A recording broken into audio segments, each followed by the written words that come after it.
Welcome you here to the West Valley City Council study meeting. We note that we do have a quorum participating. Councilman Hune will join us shortly and we'll have then all council members present. Where's our report? She's online today. Oh, sir. Yeah, okay. she's out at a conference. Okay. With that, then, let's see, roll call minutes of September 14th. Motion for the minutes. I move that this time we approve the minutes. Second. Oh, okay. I just want to make note that study meeting minutes are in the regular agenda. And the regular meeting minutes are in the study agenda. Make sure that we're approving the right one. Right. The study They're meeting Right, minutes. right. So I move to approve the study meeting minutes, but they're not attached to this agenda. They're attached to later agenda. But they are on, accessible to the public on our website, the Right. information. Yes, sir. And Nicole Kanak will make that swap also, just so it's Okay. clear. Very good. The motion is before us, then without objection, the minutes will be approved. Hearing no objection, the minutes are approved unanimously. Okay, for our agenda later tonight in our regular meeting, there have been no changes. Any questions, though, before we get there? Not seeing or hearing any. All right, we'll move on to our regular agenda here. We'll start with Resolution 21-169, entering into an agreement with Morton and Company for certain insurance coverages for our employees. And let's see, John Flores is going to talk to us about that? Or is, Yep, no, come on up, John.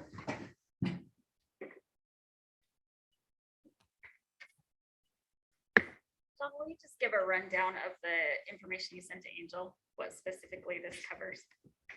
I can Yes. share my, I have it on my phone. but, it's a long list. I think I've got it in my head, so I'll review. Thank you, Mayor and Council. Yes, so Morton and Company has been our benefits broker for 5+ years now. They've provided us excellent advice on multiple areas with our benefits and as well as additional services than we've ever received prior to them from a benefits broker. So we've been extremely happy with what they provide in terms of different bids we should consider. They provide underwriting services to compare with bids we receive from different benefit providers. And so then we can do a deeper analysis on what our certain price points should be and if what we're receiving is appropriate. So on top of that, on a regular basis, they provide support to our employees to make sure the services they receive from either Select Health or any other benefits we have are appropriate, if their billing is appropriate. They kind of build this bridge between our employees and our either health insurance or different insurances. So we've been extremely happy. There's no changes in this contract. It's just to update the contract with Morton. and what is the dollar amount on the contract? So there's some different ways that Morton is paid through the different benefits. The major benefit is our health insurance, Select Health, and they receive $24 per enrolled employee per month, which is pretty accurate standard. That price has not gone up. No, what's the total budget that we have in our budget, or the total dollar amount in our I'm sorry. budget for this service? So for what goes directly to Morton, just to be Yeah, clear. what do we budget in our overall budget? The big number that where it says insurance, or It is close. It is a portion of our budget, of our benefits budget. And I do not have that broken down off the top of my head, but I could definitely, Yeah, if you would get that for me For for sure. next week. yes, The purpose being is to tell the public that we're approving this. It's already in our budget, doesn't require a budget opening, but Correct. it is a budget item. yes.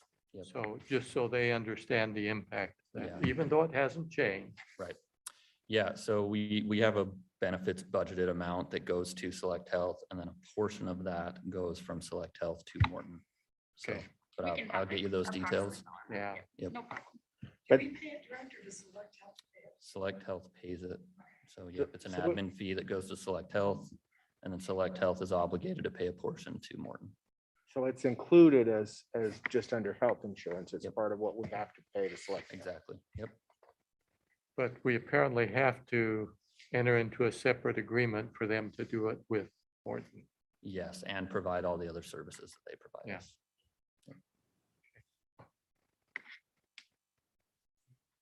Any other questions, comments? Okay, thank you. you. Next, we go to resolution 21-170. This is a proposal to purchase 2 front-end loaders from Wheeler Machinery. And Eric Madsen's going to come up and tell us all about that. Good afternoon. This is my favorite one to bring to you guys, because this is the one that we make money on It's just unbelievable. every year. So that amount is going down every year. It's getting little by little going down. But we made $2,710 by trading them in and buying new ones. So that is, they're the big loaders, and we use them to load salt, use them in stormwater to move the sweepings. And they're all just used by stormwater and the Class C guys.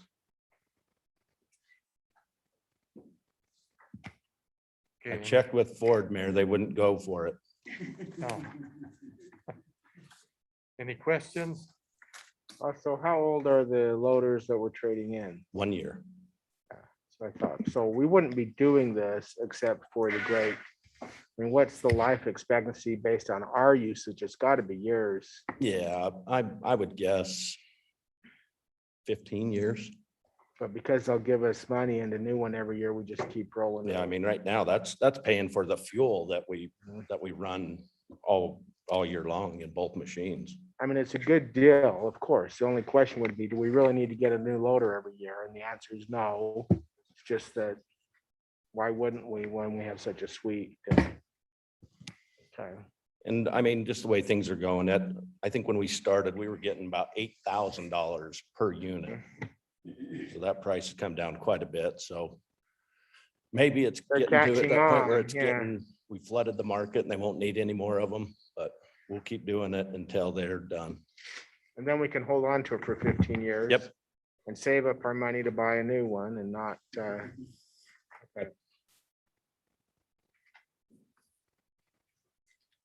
Hearing no further questions, then we'll go to resolution 21-171, the purchase of 2 international bobtail cabs and chassis from Rush Truck Center.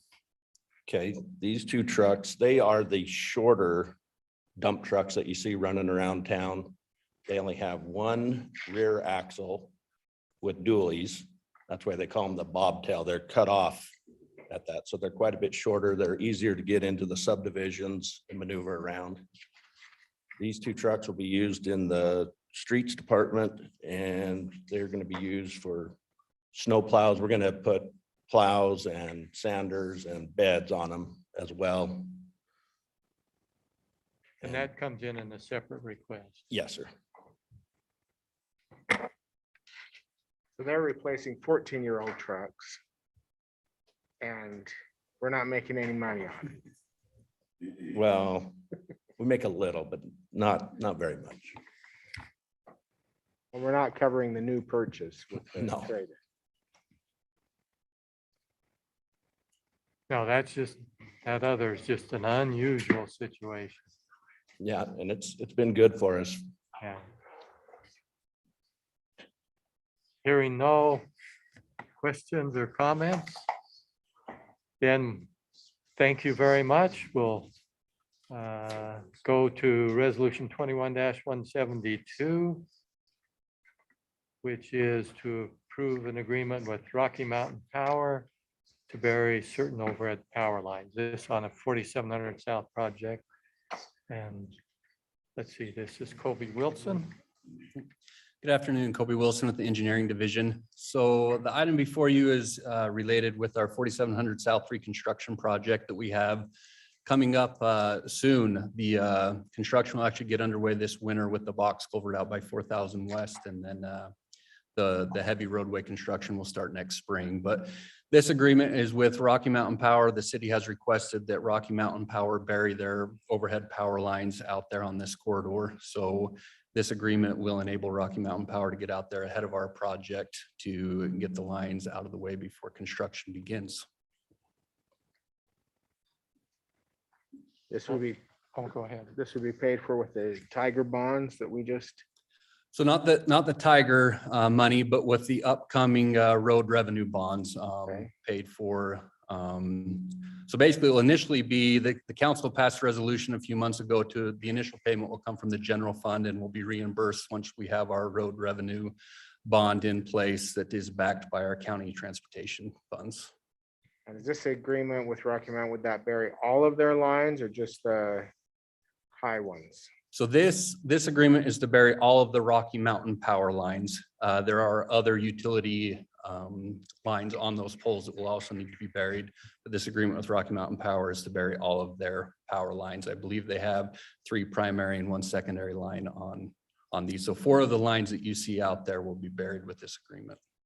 Other utility lines would be cable TV. Correct. Communications lines. We have 3 other communication companies that utilize these lines. Comcast, Utopia, and Zayo are the other 3 companies that utilize these poles. And we'll also be entering an agreement with them to get their lines buried as well. So we're not gonna end up with some lines buried and still have poles with lines on. Is that Correct, correct. Once we're done with Rocky Mountain Power and the other 3 utility companies, all lines will be buried and the poles will be removed. Question on that. Obviously, they put that into some sort of a pipe, I guess for better description, conduit? conduit. Is there a lot of room left in those for future growth or needs? That's a really good question. So they do bury these lines in conduit under the ground. Usually it's a 6-inch or sometimes 2 6-inch conduits. In working with Rocky Mountain Power over the last year and a half, they actually have some work that would be coming on 4700 South in the upcoming 2 to 4 years. They have the substation a little bit further east of 5600 West, of which they need to put in a new transformer and actually add additional capacity along 4700 South. So we caught them at a good time because we were able to coordinate with them. And so they're going to put some money into this project as well so that they can bury conduits as well. So that when they're ready to do that betterment in 2 to 4 years, they already have conduit in the road so they can just come in and pull their lines through there. So it is being somewhat future-proof for Rocky Mountain Power to include that betterment work that would happen in the upcoming couple of years so we can avoid roadway cuts. So the conduit will belong to Rocky Mountain. Correct. So we couldn't have a future they come in and run lines through there. So, okay, other communication companies, that would have to be an agreement between Rocky Mountain Power and them to utilize the conduit. It is conduit that is owned by Rocky Mountain Power. So often on our projects, we will run conduit for ATMS and other utilities and put in some future use conduits throughout the corridor. This corridor already is utilized by several fiber companies. So where we're at with the budget and so forth with this project, we didn't see it was probably beneficial on this corridor to spend the money to put in the future use for future utility companies. But Rocky Mountain Power, for their future work, they are future proofing it, I guess you could say. Well, I guess the question would be, is there any option under state law that someone can come in and run their communication stuff above ground? So they would have to get a permit from the city, of which we'd have to review and approve. As far as through that permitting process, essentially is where we would provide our pushback essentially for them to go underground. As far as if they, We can require that. I would have to check if we can require it. We would definitely push for it. But as far as the actual state law, I believe that's probably more of a legal question. I'd have to get the background on. Yeah, I'd like a clarification because if they could come in and string it along there, Mhm. then I would want to say, we want capacity below ground while we're doing this, so that we could almost require them to go underneath, so that we don't end up with someone coming in and going above ground. But Oh, if the poles are gone, I mean, do they have the right to come and just stick poles in and? Not in our right of way without a permit, but as far as, I mean, it's a public right of way that they can utilize. So again, we will get the permit request, and at that point in time is when we would provide our requested direction. But as far as letter of the law, again, I would have to look into that with legal. And I can answer that question really quick, council. It depends on what the type is. So the type of facility, some of those are protected by actually federal law, not state law. So depending on what it's for and what type of item it is, we may not have the opportunity. It would be much, I would submit to you, it would be much more expensive for them to erect new poles, and how our permit would work that way, that they're gonna probably do one of two things. The type that's protected will probably end up doing or requesting the small cell facilities that we've started to see around town that look like a short, stocky, cellular tower kind of a thing. The others would try to make a deal with Rocky Mountain Power or one of those other groups, and not even build infrastructure in that area because there are so many. But it's very particular to the type, and there are a couple of types that are protected by federal law that we follow the law on. It's pretty unlikely that would be their choice in this situation. So Kobe, are there some things that cannot be ran in the electrical conduit with the electrical? Is there like some of the cables that would have to be 3 feet away so they don't interfere electricity with the fiber? So that's a good question also. Rocky Mountain Power is definitely they'll put in multiple conduits. If there's power in the conduit, then it's going to be restricted to power. They do have requirements where theirs is separated, but the additional future use conduit that they would install concurrently, that would be available for them to work some type of deal with another private company.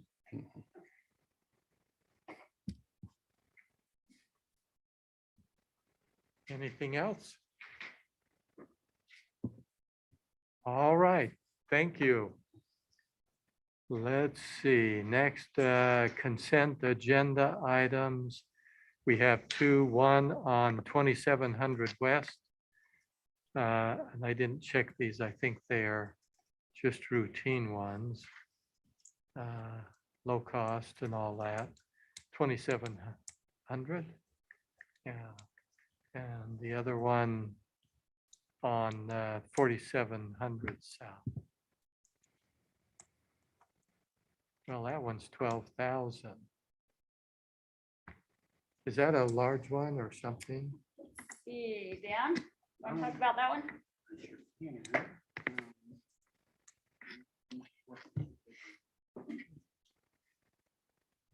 Pacific Inland Properties? Looks like, Will you turn your microphone on, please? Is that the manufacturer there or whatever that is? is that the property on 50, just west of 5400 West? Yes, I believe this is parcel 117 on our project. So this is the ORPAC facility near the railroad crossing. Yeah, so that's a big piece of property. It's a large one. They have a lot of landscaping out there right now, of which they'll be required to replace, and we're required to compensate them for that landscaping. So Okay. So this one's kind of in between, this for the council, should we keep that on there as consent if it's $12,000.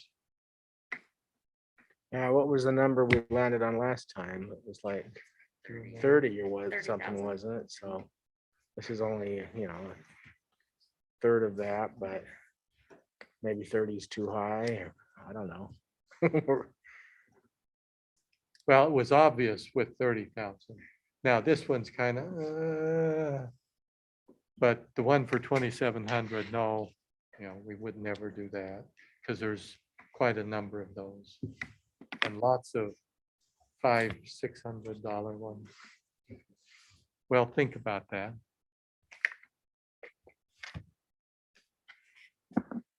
Okay, then no further comments there. Then we'll go to communications. We have our mental health court report, and Scott Arnold is going to tell us all about this.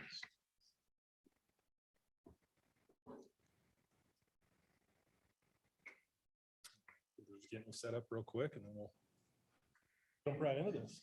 So again, I appreciate the opportunity to come out and meet with you guys again this year to give you a little update on our mental health court and our LCSW program that we currently have going here at the West Valley City Police Department.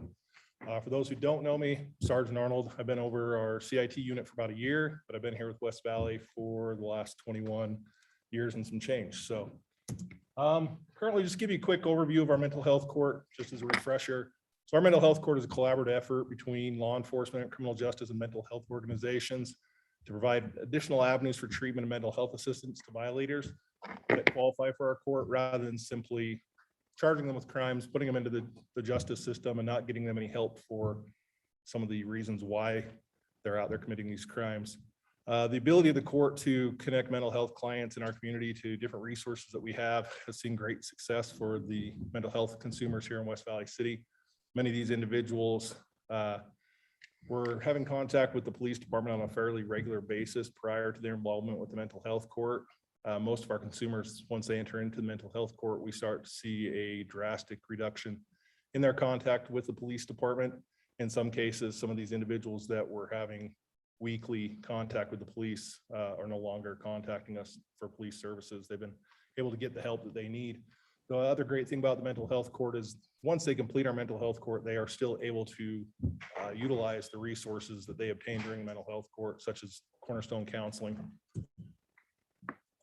So as a refresher, again, to qualify for a mental health court, there are two main prongs to the mental health court. You have to have a qualifying offense, meaning you have to have committed a crime. Our current mental health court, because it is ran through the West Valley City Justice Court, you have to commit a Class B misdemeanor or below. There are the occasion that we will take a Class A misdemeanor. Those are on individual basis and have to be approved through the city prosecutor, Ryan Robinson. You also have to have a qualifying diagnosis. There are 5 major diagnoses that qualify for our mental health court: psychosis, schizophrenia, schizoaffective disorder, major depression, and bipolar. Once somebody qualifies with these 2 prongs, they have to go through a process to determine, number one, they do have the qualifying diagnosis, but they also have to qualify as a medium or high risk offender, meaning that there is a high risk that they're going to offend. If we have an individual that is low risk, that maybe they had a single episode where they were off their medication, there is no need for that person to go through the court for the year-long plus probation. Those people usually will route straight to the justice court. They can get a plea in abeyance, work through whatever issue that they had.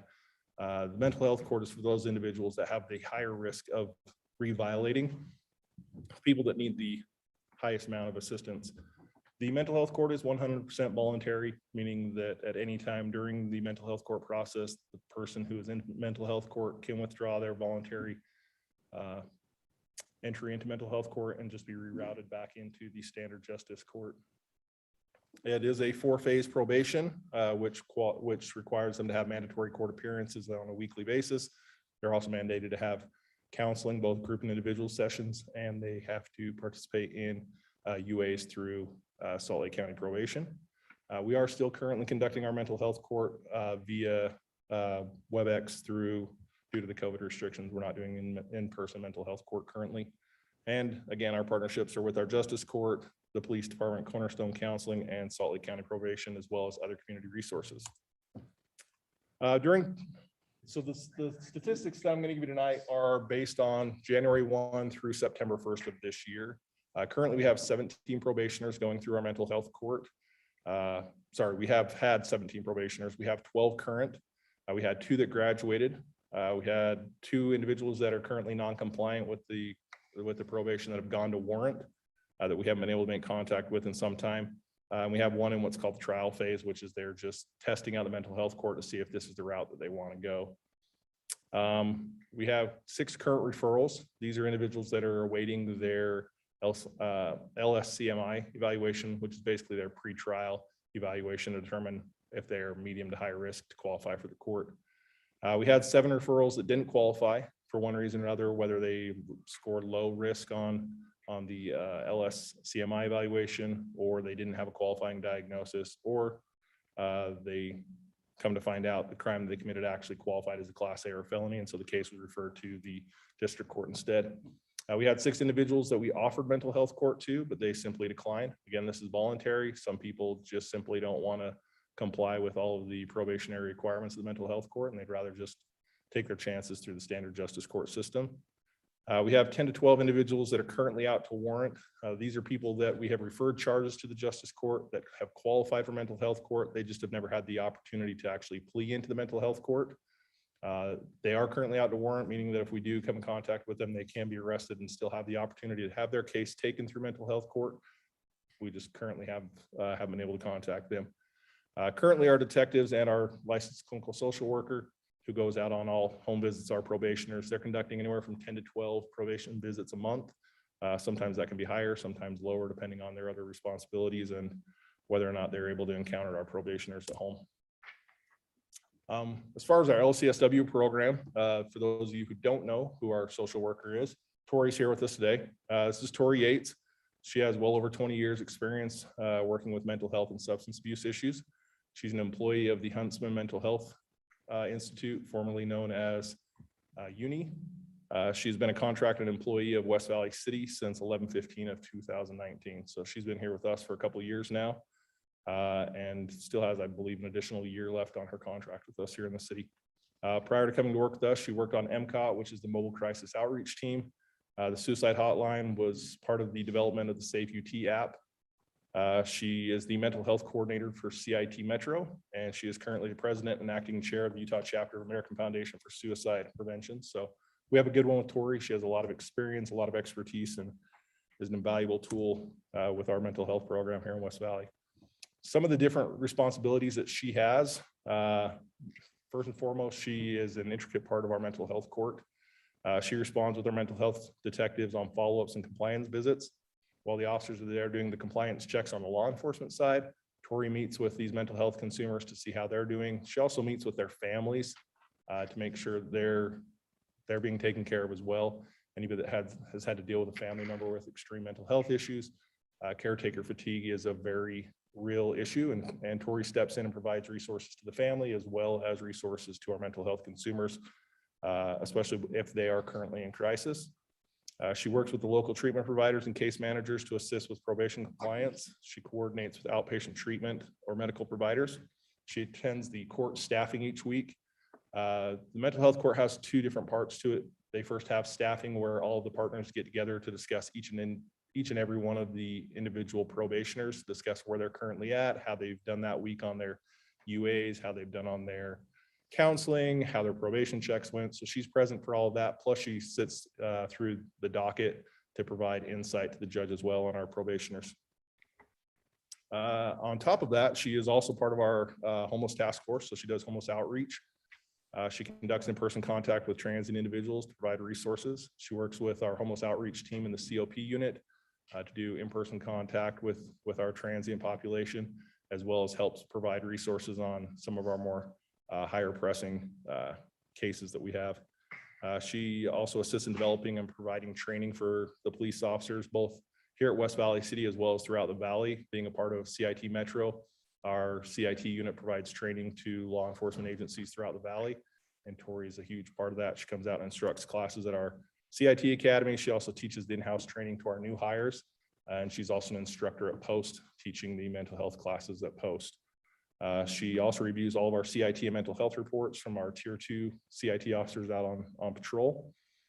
She also reviews all involuntary commitments completed by our West Valley officers. And she also goes out again with our CIT detectives and assists in conducting threat assessments. One of the things that our unit's tasked with is handling threat assessments for any kind of terroristic threats that come into the city or the police department or our local businesses. While the officers conduct a law enforcement threat assessment, Tori conducts a mental health threat assessment on the individuals involved in those threats. So just to give you some statistics on Tori's role with us over the last 9 months, she's had 283 cases assigned to her. Again, these are reviews of all involuntary commitments or pink sheets to ensure that the officers have followed policy and state law. This is done to limit liability both to the police department and to the city. This is probably one of the most vital roles that she plays for us. Anytime that our officers go out on somebody in crisis, when they choose to pink sheet somebody or involuntarily commit them, we are taking away their freedom and forcing them to go to the hospital for mental health treatment for a period of 24 to 48 hours. Anytime we're taking away somebody's freedom, just the same as if we're making an arrest, there is a lot of liability that goes along with this. So on top of each individual supervisor reviewing those officers' reports, I review all those reports and then I send them to Tori as well. And Tori reviews all those reports just to make sure that our department is complying with all the set standards, both state law, department, and city policy, as well as best practice standards across the country. She's done 18 homeless outreach contacts this year. A lot of this has been limited due to COVID-19. There hasn't been a whole lot of in-person work done on that end. She does meet with the homeless task force on a weekly basis, and she does work with our COP officers on some of our more complicated pressing cases that have been happening. Our unit has done over 16 threat assessments this year that she's been a part of. These vary from threats to businesses, to city entities, to threats against law enforcement. And she provides that clinical threat assessment to go along with the law enforcement threat assessment. One of the ones that she recently helped out with that I want to just touch on real quick without going into a lot of details because it is a current investigation still, but we had a case pop up where we had a juvenile offender, 17-year-old male that had broken into an individual's apartment in the same apartment complex, had stolen her underwear, had done some other unmentionable things inside of her home. Our detectives start interviewing this individual and find out that he is an extremely high-risk sex offender, has been involved in numerous sex offenses, both out of state prior to moving to Utah, as well as in state here. This individual rated very extremely high risk on our scale and our threat assessment. And due to Tori's connections with the mental health community, we were able to get him into a lockdown facility and get him high-level treatment to start dealing with some of these issues. This was something that had never happened for him previously, and I don't think would have happened without Tori's connections. So her work with our threat assessments is invaluable. She's been a part of 87 probation checks so far this year. As I mentioned, she goes out with our probation, our detectives on each probation check. And she's assisted with 81 CIT consumer follow-ups. Many times we have individuals out there in our community that are having crisis, but maybe have not committed a criminal violation, meaning they're not part of our mental health court, but they're still utilizing our resources on a fairly regular basis. Our CIT detectives go out and follow up with those people, provide them resources. Tori goes along with that to help those people out the best we can to try to help cut down on their usage of department and city resources. This year, Chief Jacobs gave my unit a directive to get every single one of our officers within our department CIT trained, meaning they'd gone through the 40-hour CIT certification course. Normally we do 1 to 2 CIT academies a year to do this, but to meet Chief Jacobs' goal, we've done 9 academies. We currently have 1 running this week with 2 additional happening this year. So this has been a huge undertaking for our unit. Tori teaches 2 to 3 classes each at each one of these academies. So she's been teaching quite a bit. She's taught at Post 3 different times this year, 3 different in-house trainings for new hires. She's also been part of helping with the department mandatory training each year. And she also is currently working on the Chrysler Workers Certification course. So she teaches this quarterly at the State Division of Substance Abuse and Mental Health. So basically the class that she's teaching there, she teaches other social workers how to play nice with law enforcement. As we're seeing this new trend of police and social workers mixing to go out and handle these kinds of cases. Tori is the one that's teaching these social workers that are out there on the street how to play nice with cops so that we can all get along, get the job done. She's also currently part of the crisis response training committee established by Senator Thatcher. Their goal is to help develop a statewide CIT training for EMTs and paramedics so that they can also provide that assistance when they go out on calls with individuals that are in crisis. So she definitely has her hands full. We task her with a lot, but she always does such an excellent job and delivers things on time and above and beyond what I can ask for. So any questions I can answer for you guys in regards to our mental health court? Yes, sir. Just, so a staffing question.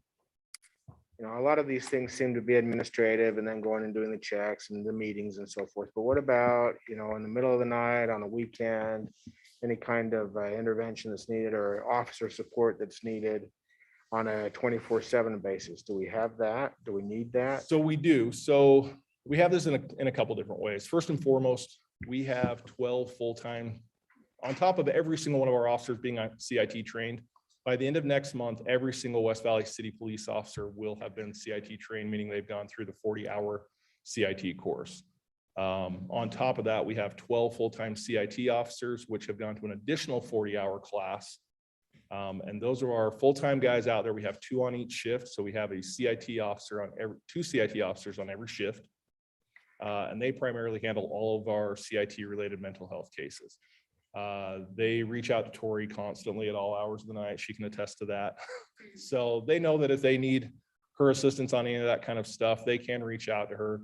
A lot of that stuff, though, they've been so well trained. A lot of that is Tori training them herself, that they are able to deal with those types of things. And then if there's additional follow-up that needs to happen the following day or the following week or the following month, we do have the detectives in place to conduct that follow-up. And Tori goes out with them when that follow-up's done. That's a good answer. I like to hear that. Thank you. We have a great CIT program. Our chief has put a big emphasis on providing this resource to the city and to our citizens here. And we have above and beyond probably the best CIT program in the state of Utah, hands down. Currently, the legislature this year put into place a CIT council to establish a statewide CIT training, CIT standards for all law enforcement in the state of Utah. And Chief Jacobs was selected to be a part of that simply because the program that we have here at West Valley is looked at as such a valuable resource that she's been asked to be a part of that committee to help establish those standards statewide.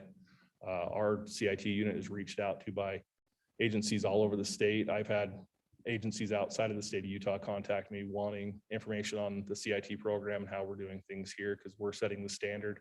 Not only that, but we're meeting the standard that's been established by CIT International and exceeding the standards that they've set for us.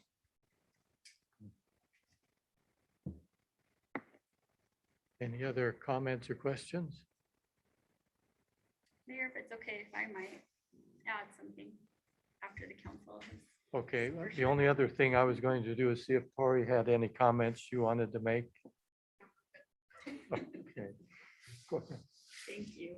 I wanted to echo, and sorry, I'm just gonna scoot away from you and talk so you can hear me.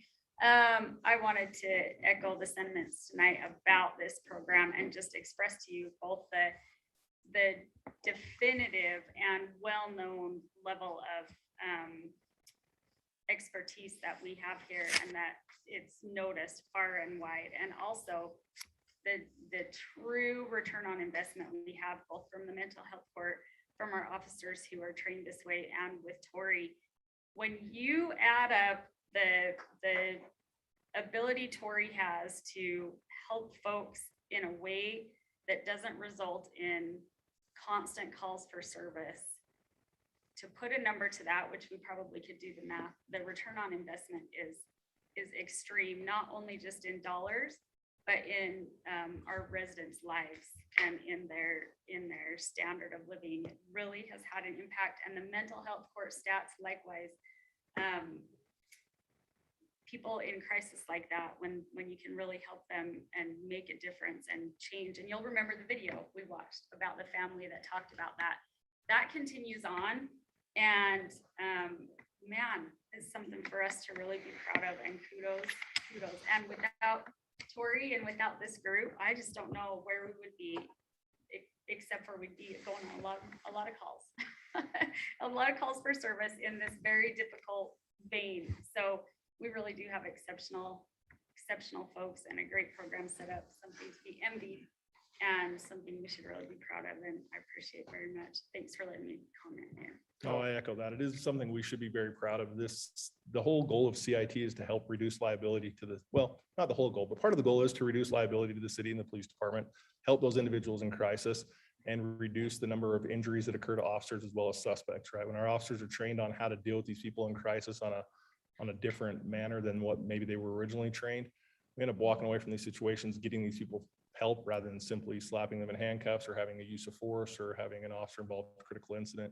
So the benefit both for the officers as well as the city and the citizens is immeasurable. So this program's been in place about 4 or 5 years. So we first started developing our CIT program. One of our previous officers who no longer works for us, Ryan Carver, started developing this about 6-7 years ago. We've had the mental health court in place, correct me if I'm wrong, Tori, about 3 to 4 years now. Just about the same amount of time that we've had Tori here. So it's kind of been a work in progress over the last, about 7 years, but we're kind of fine tuning it and getting things going really well right now. And again, like I said, I personally think that we're kind of the gold star standard that other agencies look to rise up to when they're developing. their Nicole, you programs. raised a rhetorical question. Where would we be, right? We would be exactly where we were 7 years ago. And then, we had to struggle through the question of, is this really a police function? Should we be doing this? Should we be providing this? And we had to, I think policing is changing and needs to change. When our residents feel threatened or in danger or don't know what to do, they ought to be able to call 911. They ought to get a prompt response. They ought to get somebody there that's trained to deal with a situation. And being trained to deal with a situation is no longer, I'm bigger, tougher, and have more physical resources than you, so you have to do what I say. It's being able to now deal with them on their level and in their mindset and help them without escalating, right? Well, that's why I give a lot of props to Chief Jacobs for making this such a big part of our department. Again, we'll be the first department that I know of in the entire state of Utah to have all of our officers trained. Not every agency is doing this. I sat in on the legislative council meeting last week with Chief Jacobs, and there was a lot of agencies that were kind of pushing back against the idea of having to get all their officers trained. And Chief Jacobs' approach to this is, we don't know which officer is going to go out on every call. True, we have 2 CIT officers assigned to every single shift, so we hopefully get those CIT officers out on that call, but they may be tied up on something and you don't know which officer is going to get called. So if every officer has that tool in their backpack that they can show up and show empathy to these individuals that are going through crisis and have different ways of resolving these problems other than brute strength or whatever it may be, we're simply providing a better resource to our citizens. And that's our ultimate goal here at West Valley, right? Is to provide the best service we possibly can to our citizens. Right.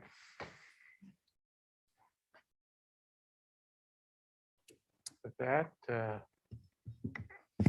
All right. Sergeant Arnold, if you would convey to the chief and to all of those involved in this program our appreciation, our support for their efforts, that they are actually bringing real-world solutions forward to make a difference in our society. And Tori, for the work that you contribute as well. But make sure that our officers know that we appreciate. We'll do, and we appreciate the efforts of the council and the city. We know that this is a huge financial undertaking to do this, and we appreciate the effort the city's made to make this a priority and sacrifices that have to be made to make sure this happens. So appreciate you guys letting me come and talk to you guys. I always look forward to it. On another note, hopefully this is okay for me to do this. I just wanted to offer my personal thank you to you guys here at the council. I know that there's been a lot of stuff that's gone, that's happened behind closed doors over the last couple months to make an investment into the police department, into us as officers individually. And I just wanted to offer my personal thank you to you guys. Again, I've been here 21 years. I love West Valley. It's a family to me. But I just wanted to give you guys my personal thank you. This is the first time I've seen any of you guys since a lot of that happened. And I just wanted to tell you guys thank you and how much we and the other officers of the department appreciate the work you guys are doing for us. So thank you. Thank you. Uh, With that then, we'll go on to the rest of our agenda. Our council calendar, any questions or comments there? Okay, not hearing any. One thing, Oh, I yes. noticed, at least on the one online, calendar online, we're still showing hump day Wednesdays. And I don't think we're doing it any. Yeah, I'll check on that, Mayor. Mayor, I'll check on that. Well, everyone else is supposed to address the mayor when there's discussion, so maybe staff should too. Okay, thank you, Don. Potential future agenda items? You hear me, Mayor? Yes. I just want to follow up with you guys about the two residents they spoke last night in public hearing about, one is about the park and second one is about the bank, the wall there. So if you have any things about that, just please let us know, or maybe just put in an agenda right here.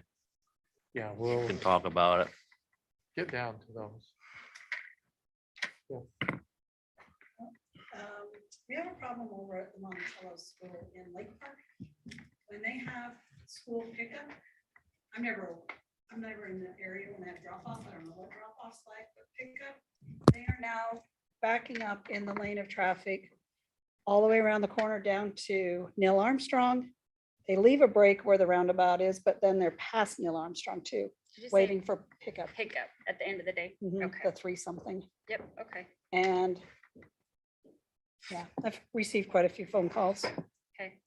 And then, Before you leave that, also at the charter school on 35th South and 48 yes, they're out in, West, coming out of there by the new bank onto 35th, making left turns into a turning lane that there's already cars going into that turning lane to turn south. It's a problem there too. At the end of the day, well, probably both times, okay. Yeah, so it sounds like maybe they should be right turn only rather than going out there to Yeah. prevent well, I accidents. think they need to snake through the parking lot better Right. instead of everybody piling up on the main artery streets. The school needs to bring them onto their property. Yeah. Oftentimes we have this when school starts. The previous year, whoever's in charge of that has it figured out. And they handle it and they do it in one of those several ways. And then the new elected, whoever the new one is to travel, handle traffic problems, doesn't know how to do it. And so we kind of help them. We go out and help them remember when we have a hiccup like this. So we can do that with both of them. We'll let them know that it's a problem and remind them that they had it figured out last year Well, and help them get there. Monticello hasn't had it figured out for a long time. Yeah, there've been several years. I know early Yeah. on, we did have it figured out over there for sure, because I remember the problems, Well, and- but then it has kind of waned. Yeah, and I did notice when I went by that they are snaking through their parking lot, but it's just not big enough to accommodate how many cars. And then you have parents that park along that road, and then the kids are running back and forth because some are over in the Verizon parking lot. They're not staying on the Yeah. west side of the road. And to me, that's huge danger, Yeah. because I had one bolt in front of me personally, so Is this a problem primarily at charter schools or do you see it at the? I haven't seen it as much at Granite School District Well, hey, nobody walks to charter school, or very few people do. because And so they're there are bus, more yeah. cars, Yeah. and then we don't provide the Bus. crossing guards for them because they're not walking. And so at Monticello, yeah, if they're parking on the other side, they've asked for crossing guards, but our answer's been, nobody's walking there. And so then they're all over the place and the parents are an hour early so they can get a good parking spot. And Yep, we Let's- can handle it, no yeah. problem. Well, Granite But District let's usually have, have bigger parking lots too, that they can snake Yeah. through and, Yeah. but it's still a problem. why don't we though make this a future agenda item Okay, to discuss a little bit more in depth? Okay, And you you can handle it, but maybe give us some more feedback about what can be done. Do you want information brought to you as part of the future agenda item, or do you want as council to just have a discussion about it? Which would you prefer? Information. Yeah, Information, yes. And there are a number of other charter schools.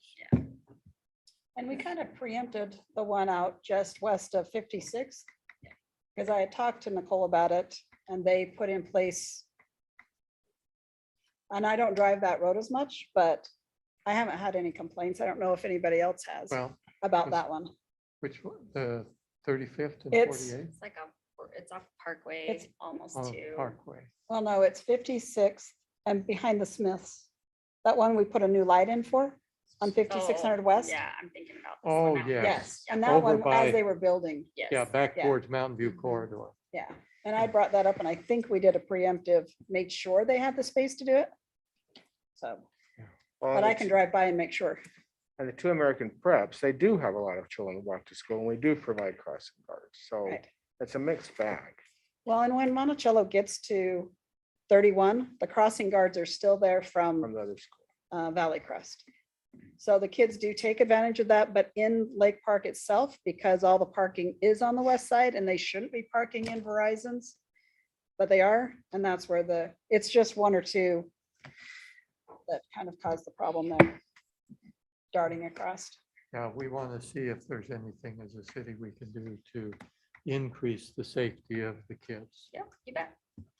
And then I received a call from a resident, 3500 South and across from Whittier Elementary School. So, 60. yeah, so about 5900 West and 35th South. They have got a urban deer problem. They have 3 or more deer living in their backyard. When they called the county gave them the normal response. Well, we have a service. Call your council member representative and have them Get under contract. with get us. under contract, which I'm sure like the skunk and raccoon is going to be astronomical. So Yep, let me have. Bountiful has the archery program and they have no issue with having the archery program in their backyard. These people that Yes. called you. Yeah. I can give you their name after. Okay, very good. Yeah, she's like, my husband's a hunter. I'm good with that. Okay. And then on our landscape ordinance, I know we're redoing it. Are we making sure that we have the zero scape and all that local scape for new build as well as existing? Okay. Yep. Just double checking. Yes, ma'am. In my brain, I couldn't remember. And that's all my even stuff. The zero scape Or local scape is what they Yeah, call it now. no longer kind of in vogue and let's use the local scape because that's what's being done Yeah. here by the different Oh, organizations. you mean the name of it? The name Yeah. of it. Okay, Yeah. sure. Yeah, I just always say zero scape because that was in my vocabulary much longer than local scape has been, but we'll get there. We My brain will definitely, reclassify. yeah, we definitely want to be with the times. Yeah. So we'll make sure we are. Well, and Yeah. local scape's what everybody else calls it. Very good. Okay, Okay. that was it. Anyone else? Okay, a park update. Nicole Okay. has some Yep. information for us. I do. Great news on all fronts is Nancy has 2 presentations coming up, Nancy Day. One is on October 5th and one is on October 19th. Originally, the October 19th date was the park programming and how the park build is going out. We asked her to swap those. So she'll be coming to you on October 5th with a full rundown of where we are, what parks are in the works, what status, what point of status they're at, the funding deficits that we have for the various parks and whatnot. And she has that all prepared and ready to go. So that's just in a week and some change. So we thought best to leave that broader discussion. But as for the, I can give you just another little quick update with regards to what brought this to the table. And that is the Newton Farms Park that came, the resident that came to discuss that. So a couple of things that are happening there. First, we did go out and get everything all cleaned up out there, except for there's been some dumping that actually occurred during building. And so the developer, we're working with the developer to get those items removed. And then Nancy can run you through where that sits on the list of parks and funding. And we can talk about that on the 5th. But in the meantime, we can keep that clean and get the dumping cleared off and make sure that weeds stay down and facilitate that in that way. And that happened last week. That cleanup happened last week and it was sprayed so that going into the fall, at least we'll be kind of clear on that one. Any questions? So can you ask her to give us an update? I know we gave approval to fix that fence, the cinder block fence at Fazio, Fazio, and it still mhm. hasn't been done. Sure, I can ask her, yeah. To So I include thought we that. approved the funding and everything, so I was just wondering what the holdup is. No Is that problem. Fazio Yeah. Park? Yeah, Yeah. that part, that, I'll have her include that. okay, thank you. And Nicole, is this information on the Newton Farms Park been relayed to the resident that's? No, well, not by me. I don't know that if Nancy had spoken with them or not, and I can find that out, but not by me personally. So I'm not sure, sir. I mean, it'd be nice for her to know she's been heard rather than Mhm, just, mhm. you know, Yeah. taking care of it behind the Yep, scenes. yep. Yes, sir. Okay. With that then, commercial property wall standards. Is this going to Okay. be you introduction or Mr.? Yep, we'll do a quick introduction. I just asked Steve to do almost what he did on our other question. He's just gonna come up and give a quick, this is our standard. There was a question about America First last time. He can talk to you about that and then answer any questions. We'll just have Steve do that quick. Or as long, it doesn't have to be quick, as long as you guys want. We have plenty of time. 7 hour. Can Steve talk about walls for an hour? Yes, he No, I can. don't think you want me to talk for about walls for an hour. So the standard's pretty straightforward. So whenever you have a commercial property that is next to, it's either a property that's zoned residential, zoned agricultural, or used for residential, then the standard is there be a 6-foot concrete or masonry wall installed between those two properties.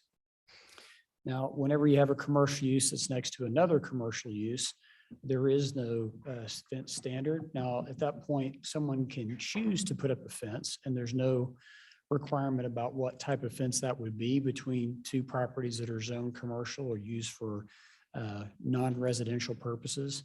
So the 6-foot masonry wall standard applies between a non-residential use and then residential uses. Okay, so I can certainly see the purpose for that, right? As far as between businesses. I mean, if they choose not to have a fence at all.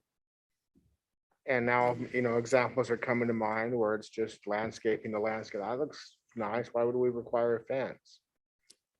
Right, and there is, yeah, we don't. So what Just is to the clar- situation over there? I mean, is there a block wall in the back and vinyl on the sides? Sure. So the situation for the one that's on 35th near what used to be the Shopco is the one I'm was thinking of, or is there a different? I looked, there's the 3 locations in the city for the America First. I thought they were referring to the David Early property. Mountain America. I think. Oh, not America. So in that case, you have the residential to the north. Okay, And so there's the masonry wall requirement between the north side of the property and then the residential to the north, okay, and then the sides can both be vinyl or no or fence at no all. fence at all. Right. Yeah, Okay, there's no requirement be any kind of fence. Correct. okay. So even like in the west side, they have like agriculture area, so they can put the side for the vinyl fence, or they don't have to put the side. So if the property's zoned agricultural, the masonry wall standard still applies. So what, that the vacant land right there, what the zoning for that one, So is it west of west of the mountain Mountain, America? in Mountain America? So that would, if, I don't have the zone map in front of me, but I believe it's actually part of the city center zone. So there'd be no fence standard or no requirement for a fence. Well, I'm not gonna think we're gonna want to require every commercial property be fenced in. No.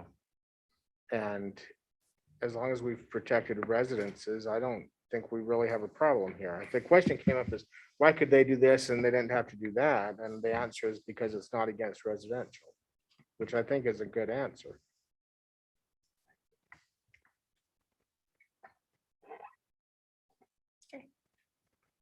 Anything else? Good, thank you. Thank you. Thank you. Next, we have any council reports? Have any of those? Everyone seems to be shaking their heads. And so there's no need for a closed session. So Motion got to fif- adjourn. 58 more minutes for Steve Pastor. I don't know what happened.